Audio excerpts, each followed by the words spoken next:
இப்போ இது வந்து நான் சின்ன பிள்ளையா இருந்தபோது பார்த்ததில்ல. இப்போ சமீபத்துல நான் சொல்றேன். அந்த குழந்தை கத்தி கதறிக்கிட்டு அழுதுட்டு பயந்து எங்களுக்கு வந்து ஒரு மாரி ஆச்சரியமாவும், அதிசயமாவும் இருந்தது. நம்ம இந்த மாதிரி யோசிச்சிருக்கவே இப்படி அழகா அந்த குழந்தைக்கு வந்து சாப்பிடுற பழக்கம் வந்தது. ஆனா துரதிர்ஷ்டவசமா இப்ப எல்லாருமே நம்ம ஒரு நாள் ஸ்கூலுக்கு போறதுக்கு டிமிக்கி கொடுக்க ட்ரை பண்றாங்கன்னா விட்டுடுங்களேன். இது ரொம்ப முக்கியமான விஷயம். நம்ம சொந்தக்கார பாப்பா ஒண்ணு இப்படிதான் பண்ணுச்சு. நம்ம வீட்லயே ரொம்ப வயசானவங்க. வணக்கம், நான் Nancy Marvin, founder of Menna Naturals and acutherapist. இன்னைக்கு நம்ம பார்க்க போற தலைப்பு என்னன்னு பார்த்தீங்கன்னா, பெற்றோராகிய நாம கடைபிடிக்க வேண்டிய ஒரு 10 நல்ல விஷயங்கள் அப்படின்னு பார்க்கலாம். முதல் விஷயம் பார்த்தீங்கன்னா, be kind with your child. நம்ம நினைக்கிறோம் நம்ம மூலமா இந்த உலகத்துக்கு வந்த நம்ம குழந்தைகளை நாம் என்ன வேணால் செஞ்சுக்கலாம் அப்படிங்கிற இடத்துல நம்ம யோசிக்கிறோம். அவங்க குட்டி கை குட்டி கால் குட்டியாக இருக்கிறனால அவங்கள நம்ம என்ன செஞ்சாலும் அவங்க நம்மளை திருப்பியும் பண்ணுறதில்ல. அதனால நம்ம என்ன வேணால் பண்ணிக்கலாம் அப்படின்னு யோசிக்கிறோம். நம்ம மூலியமாக இந்த உலகத்திற்கு அவங்க வந்திருக்காங்களே ஒழிய அவங்கள முழுமையாக அதிகாரம் பண்ணுறதுக்கு நமக்கு உரிமை கிடையாது. அடிக்கிறதோ ரொம்ப துன்புறுத்துறதோ, சில குழந்தைகளை துரத்தி குச்சியை வச்சு, அதுவும் இந்த மரத்துலேருந்து பறித்த குச்சியை வச்சு, பச்சை குச்சின்னு சொல்லுவாங்க, அதை வச்சு துரத்தி அடிக்கிறத நான் பார்த்துருக்குறேன். இப்போது இது வந்து நான் சின்ன பிள்ளையாக இருந்தபோது பார்த்ததில்ல. இப்போது சமீபத்தில் நான் சொல்கிறேன். அந்த குழந்தை கத்தி கதறிக்கிட்டு அழுதுட்டு பயந்துட்டு ஓடுது. நம்ம குழந்தைங்க கிட்ட நம்ம ரொம்ப அன்பாக பாசமாக எவ்வளவோ விஷயங்களை மாற்ற முடியும். நம்ம குழந்தைங்க கிட்ட அன்பாக இருக்கலாம். ரெஸ்பெக்ட் தேர் ஒப்பீனியன்ஸ். அவங்களுக்கும் சில விஷயங்கள் புரியும். நிறைய விஷயங்கள் நம்மளை விட தெளிவாகவே கூட அவங்க யோசிப்பாங்க. ரொம்ப அழகாக யோசிப்பாங்க. நான் ஒரு உதாரணம் சொல்கிறேன். நாங்கள் ஒரு வகுப்புக்கு போயிருந்தோம். அது ஒரு ஓவியம் வரைதல் பயிற்சிக்கான வகுப்பு. அந்த வகுப்பில் நாங்கள் எல்லாருமே ஒரு மலைவாழ் மக்களோட வாழ்வியல் முறையை வந்து வரைகிறதுக்கான ஓவியம் வந்து எங்களுக்கு கற்றுக் கொடுக்கப்படுது. நாங்கள் அதை வரைஞ்சிட்டு இருக்கிறோம். அந்த குழந்தை படுத்த மாதிரி தான் இருக்கிறான். ஒரு 1.5 வயசுலேருந்து 2 வயசு இருக்கும். அப்போ அந்த ட்ரெயினர் வந்து எங்களுக்கு சொல்லிட்டு இருக்காங்க, மலைவாழ் மக்கள் எல்லாம் வந்து போய் தேன் எடுக்க போவாங்க, அப்போது புகை போடுவாங்க, இந்த குச்சியை வச்சு இந்த மாதிரி தான் குத்துவாங்க அப்படின்னு சொல்லி அதை வரைஞ்சி காமிச்சிட்டு இருக்காங்க. அந்த குழந்தை திடீர்னு எழுந்து அந்த தேனிக்கிட்டலாம் வந்து பெர்மிஷன் வாங்கியாச்சா, அதுக்கிட்ட கேட்காம எப்படி குத்துறீங்க அப்படின்னு கேட்டான். எங்களுக்கு வந்து ஒரு மாதிரி ஆச்சரியமாகவும் அதிசயமாகவும் இருந்தது. நம்ம இந்த மாதிரி கோணத்தில் யோசிச்சிருக்கவே மாட்டோம். ஆனால் அது வழிமுறை. மலைவாழ் மக்கள் வந்து தேனெடுக்க போகும்போது அந்த காலத்தில் இதை ஒரு வேல்யூ சிஸ்டமாகவே ஃபாலோ பண்ணுவாங்க. தேனீக்கள்கிட்ட பெர்மிஷன்ஸ் வாங்கிட்டு அதுக்கிட்ட வந்து ஒரு பிரார்த்தனையை வச்சுட்டு தான் அந்த தேனை எடுப்பாங்க அப்படின்னு சொல்லி ஒரு வேல்யூ சிஸ்டமாக பண்ணுவாங்க. ஆனால் அந்த குழந்தை அதை அழகாக கேட்டால் யாருக்கு அந்த குழந்தைக்கு சொல்லி கொடுத்தா? அப்போ அவங்களுக்கு நிறைய விஷயங்கள் தெரியுது. அவங்களோட ஒப்பீனியன் என்னங்கிறத நம்ம கொஞ்சம் கவனித்து அவங்கக்கிட்டையும் அதை பேசி நம்ம தெரிஞ்சுக்கும் போது ரொம்ப ஒரு அருமையான உறவு முறை வந்து அங்கே வளர்க்கப்படும். மூன்றாவது விஷயம், let children explore their own likes and dislikes. இப்போ ஒரு குழந்தைக்கு இன்னைக்கு கத்திரிக்காய் பிடிக்காம இருக்கலாம். அதே குழந்தைக்கு இன்னொரு 2 நாளுக்கு அப்புறமா கத்திரிக்காய் பிடிக்க ஆரம்பிக்கலாம். இல்லை ஒரு மாதம் கழிச்சு கூட பிடிக்கிறதுக்கான வாய்ப்புகள் நிறையா இருக்குது. என்றோ ஒரு நாள் அந்த குழந்தைக்கு அது பிடிக்கலை அப்படின்றத நாம் வந்து பதிவு பண்ணிவிட்டு மறுபடியும் என்ன செய்கிறோன்னா, என் குழந்தைக்கு கத்திரிக்காய் பிடிக்காது, என் குழந்தைக்கு கத்திரிக்காய் பிடிக்காது, என் குழந்தைக்கு கத்திரிக்காய் பிடிக்காதுன்னு நாம் தான் பதிய வைக்கப்படுறோம். அப்போ சொல்ல குழந்தைக்கும் என்ன தோணிடுது அப்படின்னா, நமக்கு கத்திரிக்காய் பிடிக்காது போல், நம்ம கத்திரிக்காவை வந்து ட்ரையே பண்ணக்கூடாது, அது நல்லா இருக்காது, அது அப்படி இருக்கும் இப்படி இருக்கும்னு அவங்களுக்குள்ளேயே ஒரு எண்ணம் வந்து ஆழமாக பதிய வைக்கப்படும். அப்போ அந்த குழந்தைக்கு எப்பயுமே வந்து கத்திரிக்காய் வந்து பிடிக்காமலே போகிறதுக்கு நிறைய வாய்ப்புகள் இருக்குது. அதனால அவங்களுக்கு அது பிடிச்சிருக்கா பிடிக்கலையா அப்படிங்கிறத அவங்க முயற்சி பண்ணட்டும். ஒவ்வொரு முறையும் நீங்கள் முயற்சி பண்ணிகிட்டே இருங்க. நீங்கள் எப்பயும் போல் கொடுங்க. அது என்ன உணவுங்கிறத அவங்கள்ட்ட சொல்ல வேண்டாம். இது இப்படி இருக்குது அப்படின்னு சொல்லி கொடுங்க. நீங்கள் சொல்லும் போதே தெளிவாக சொல்லலாம். நீங்கள் அன்றைக்கி சாப்பிட்ட கத்திரிக்காய் வேறு, இன்றைக்கி கொடுத்துருக்க கத்திரிக்காய் வேறு, நீங்கள் இன்றைக்கி ஒரு முறை முயற்சி பண்ணி பாருங்கள், ஒருவேளை இன்றைக்கி உங்களுக்கு பிடிக்கலாம் இல்லையா அப்படின்னு சொல்லி நீங்கள் சொல்லும்போது அவங்களும் வந்து முயற்சி பண்ணி பார்க்குறதுக்கு நிறைய வாய்ப்புகள் இருக்குது. ஸோ அவங்களுக்கு எது பிடிக்கலங்கிறத அவங்க முடிவு பண்ணட்டும். நாம் அவங்க மேலே வந்து திணிக்காமல் இருக்கலாம். 4வது விஷயம், create screen free meal times. அந்த காலத்தில் கூட்டு குடும்பமாக இருந்தபோது குழந்தைங்களுக்கு உணவு ஊட்டுறது வந்து ஒரு பெரிய வேலையே கிடையாது. பெரியவங்க, சொந்தக்காரவங்க எல்லாருமே கூடவே இருப்பாங்க. ஸோ யாராவது ஒரு ஆள் வந்து அந்த வேலையை பார்த்துப்பாங்க. அவங்க வந்து அழகாக ஊட்டி விட்டுருவாங்க. நிறைய பேரை பார்க்கும்போது அந்த குழந்தையும் மாற்றி மாற்றி சாப்பிட்டுக்கும். நிறைய குழந்தைங்க இருப்பாங்க. ஒரு குழந்தை சாப்பிட்றத பார்த்து அழகாக சாப்பிடும். எல்லாருமா சேர்ந்து உட்காந்து சாப்பிட்றத பார்த்து அந்த குழந்தையும் அங்கே உட்காந்து சாப்பிட்றதுக்கு முயற்சி பண்ணும். இப்படி அழகாக அந்த குழந்தைக்கு வந்து சாப்பிட்ற பழக்கம் வந்தது. ஆனால் துரதிர்ஷ்டவசமாக இப்போ எல்லாருமே நம்ம தனி குடும்பத்தினத்தில் நிறைய பேர் இருக்காங்க. பெரியவங்க நிறைய பேர் இல்லாமல் தனியாக இருக்கிறாங்க. அப்போ அந்த குழந்தைக்கு அந்த உணவை சாப்பிட்றது அப்படின்றது ஒரு கஷ்டமான ஒரு விஷயமா மாறுது. இந்த இடத்துல என் குழந்தை எப்போ பாரு மொபைல் பார்த்தா தான் சாப்பிட்றான் அப்படின்னு அவங்க மேலே நம்ம ப்ளேம் பண்ணாமல், முடிஞ்ச வரைக்கும் அவங்கள எந்த மாதிரிலாம் என்கேஜ் பண்ணி அவங்கள ஒரு மாடிக்கு கூப்பிட்டு போயோ, ஒரு காக்காவை காமிச்சோ, நிலாவை காமிச்சோ, இல்லை ஒரு பார்க்குக்கு கூப்பிட்டு போயோ, ஏதோ ஒரு வழியில் மொபைல் இல்லாமல் அவங்க வந்து உணவை மட்டுமே கவனித்து சாப்பிட்றதுக்கு பெற்றோராகிய நாம தான் முயற்சிகளை தொடர்ந்து எடுத்துக்கிட்டே இருக்கணும். 5வது விஷயம், give children their own space. ஒரு குழந்தைக்கு ஒருத்தவங்களை பார்க்கும்போது பேசலாமா வேணாமா அப்படிங்கிறத அந்த குழந்தை தான் முடிவு பண்ணும். ஒரு நாள் அந்த குழந்தைக்கு நல்ல மனநிலை இருக்கலாம், பேசணுன்ற ஆசை வரலாம். ஒரு நாள் அந்த குழந்தைக்கு பேசக்கூடாதுன்னு தோணலாம். ஏன்னா அவங்க வேற ஒரு உலகத்தில் அவங்களோட இதில் இருந்துட்டு இருப்பாங்க. இது மாறுபடும், ஒவ்வொரு நேரமும் மாறுபடும். அந்த நேரம் அவங்க என்ன செஞ்சுட்டு இருக்காங்கங்கிறத பொறுத்து மாறுபடும். ஸோ இவ்வளோ விஷயங்கள் இருக்கும் போது ஒரு முறை அவங்க வந்து ஒருத்தவங்கள பார்த்து பேசலை அப்படின்னா, என் குழந்தை வந்து ரொம்ப ஷையான டைப்பு, என் குழந்தை யார்கிட்டையும் பேச மாட்டாங்க, என் குழந்தை ரொம்ப ரிசர்வ்டு அப்படின்னு சொல்லி நாமளே வந்து நம்ம குழந்தைக்கு ஒரு பூட்டு ஒன்று போட்டு அவங்கள வந்து இது பண்ணிடுறோம். அப்படி சொல்லும் போது அந்த குழந்தை வந்து பேசணும்னு நினைக்கிற நேரம் நீங்கள் அப்படி சொல்லிட்டீங்கன்னா கூட அந்த குழந்தைக்கு அதுக்கப்புறம் பேசணுன்ற எண்ணம் வராது. ஓ அம்மா அப்படி சொல்லிட்டாங்க, நம்ம ஷையாக தான் இருக்கணும் அப்படின்னு சொல்லிட்டு ஷையாக ட்ரை பண்ணுவாங்க. நம்மளோட கிட்ஸ் ஈவெண்ட் நடந்த போது கூட இதே மாதிரி தான். என் குழந்தை வந்து இந்த சத்தான ஜாமான்லாம் சாப்பிட மாட்டாங்க அப்படின்னு அவங்க சொல்ல சொல்ல அந்த குழந்தை சாப்பிட்ற உணவை கூட அது சுவையாக இருந்தாலும் கூட அவங்களோட ஃபேஸ் போகிற போக்கு என்ன, அவங்க வந்து தனியாக விட்டுருந்தா கூட அதை அழகாக சாப்பிட்டு இருந்திருப்பாங்க. ஆனால் அவங்க திருப்பி திருப்பி அவங்க சாப்பிட சொல்லிக்கிட்டே இருக்காங்க. என் குழந்தை இப்படிப்பட்ட சாமான்லாம் சாப்பிட்டதே கிடையாது, அவனுக்கு அதெல்லாம் பிடிக்கவே செய்யாது, அவன் வந்து எல்லாத்துக்குமே அவனுக்கு அப்படின்னு நம்ம சொல்லும்போது அந்த குழந்தைக்கு அந்த ஒரு ஸ்பேஸே கிடைக்கிறதே இல்லை. அவங்களுடைய சொந்தமாக யோசிக்கவும் முடியறதில்லை நம்ம வந்து அந்த மாதிரி ஃபோர்ஸ் பண்ணும்போது.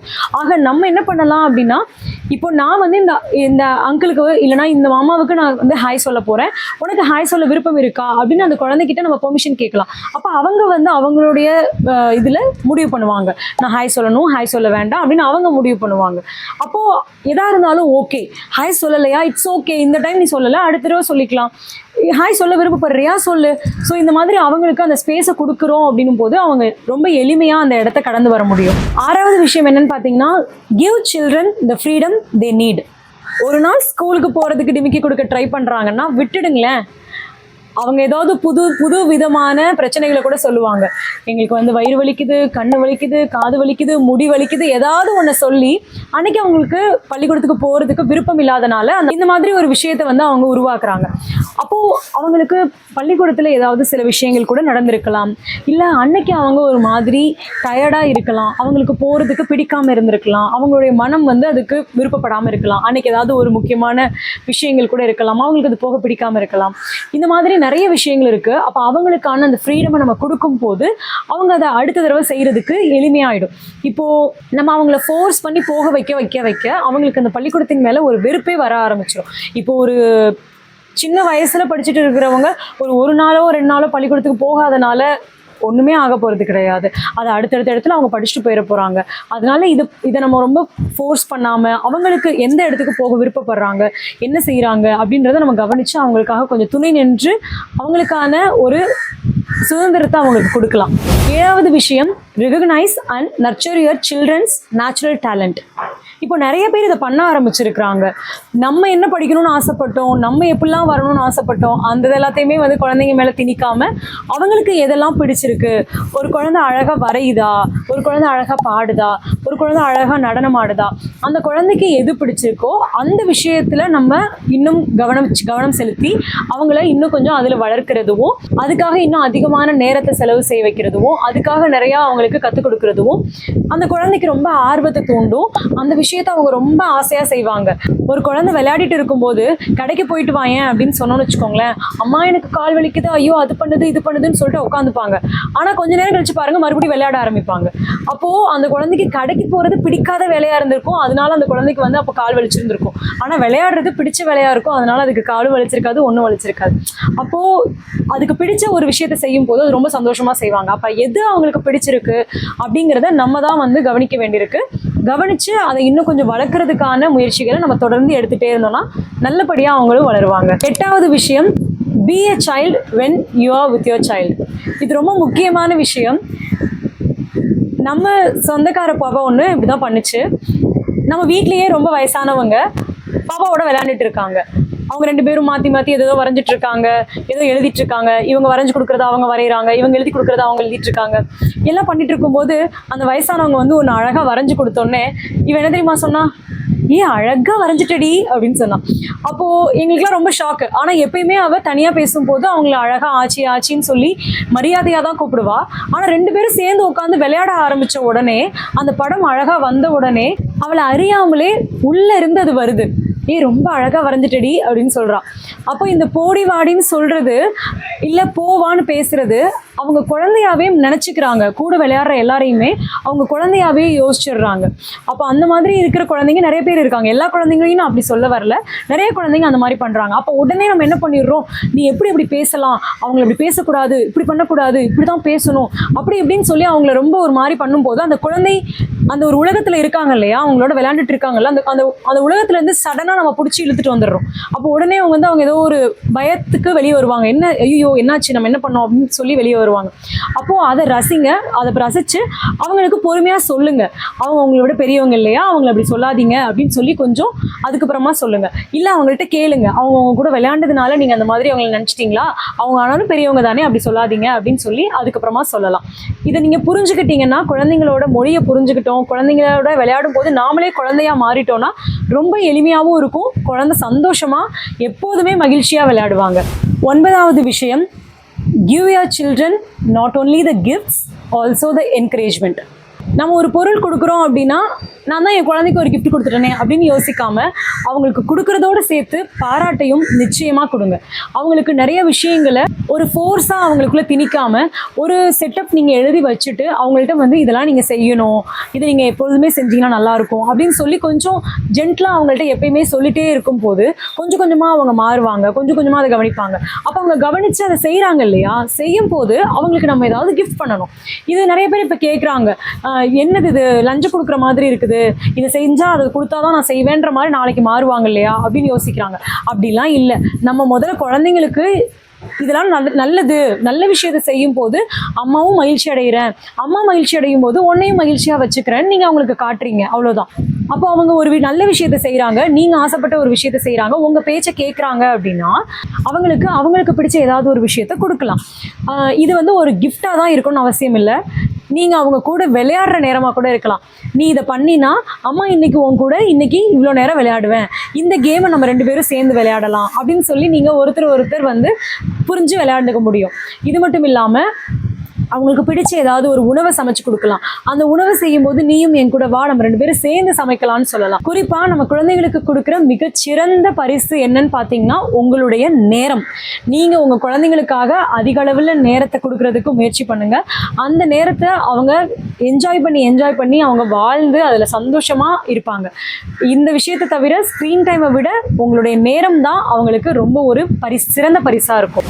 10வது விஷயம், செட் பவுண்டரிஸ் காம்லி. நம்ம எல்லாத்தையுமே அதட்டி உருட்டி சண்டை போட்டு மிரட்டி இப்படிதான் வந்து குழந்தைங்களுக்கு கொண்டு போய் சேர்க்கணும்னு அவசியம் இல்லை. அமைதியா சொன்னாலும் உறுதியா நீங்க நிறைய விஷயத்த குழந்தைங்க கிட்ட கொண்டு போய் சேர்க்க முடியும். அப்ப அமைதியா நீங்க சொல்ற விஷயம் அவங்க மனசுல கொஞ்சம் கொஞ்சமா பதிய ஆரம்பிக்கும். ஒரே நாள் இல்லைனாலும் நிச்சயமா ஒரு குறிப்பிட்ட நாட்களுக்குள்ள அது ஆழமா பதிய ஆரம்பிக்கும். எங்க வீட்டில் இதுதான் வந்து முறை, இப்படிதான் நாங்கள் வந்து ஃபாலோ பண்றோம் அப்படிங்கிறத நாளைக்கு அவங்களே அவங்களோட குட்டி தங்கச்சிகளுக்கும் அழகா சொல்லி கொடுத்துருவாங்க. அப்போ நம்ம பதிய வைக்கிற முறைங்கிறது வந்து காமா இருக்கும்போது அமைதியான முறையில் அதை பதிய வைக்கும் போது ஆழமா பதியும். ஆனா மிரட்டி உருட்டி பதிய வைக்கிற விஷயம் வந்து அன்னன்னைக்கு பதியும், அதுக்கப்புறமா அது திருப்பி மாற்றப்படும், மறக்கப்படும். அதுல இருந்து பயந்து கத்துக்குவாங்களே ஒழிய அதை அவங்க தொடர்ந்து ஃபாலோ பண்ண மாட்டாங்க. நம்ம அமைதியா பதிய வைக்கும் போது ஆழமா அது பதிஞ்சு அதை அவங்க தொடர்ந்து செய்கிறதுக்கு முயற்சி பண்ணுவாங்க. ஆக இன்னைக்கு நம்ம ஒரு 10 விதமான குழந்தைகளை நம்ம வளர்க்குறதுக்கு தேவையான நல்ல விஷயங்களை நம்ம பார்த்துருக்குறோம்.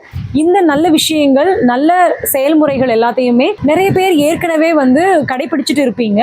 நிறைய பேர் வந்து சில விஷயங்கள் உங்களுக்கு புதுசாகவும் இருக்கலாம். இதை நம்ம கோர்வையாக தான் கொண்டு வந்து கொடுத்துருக்குறோம்.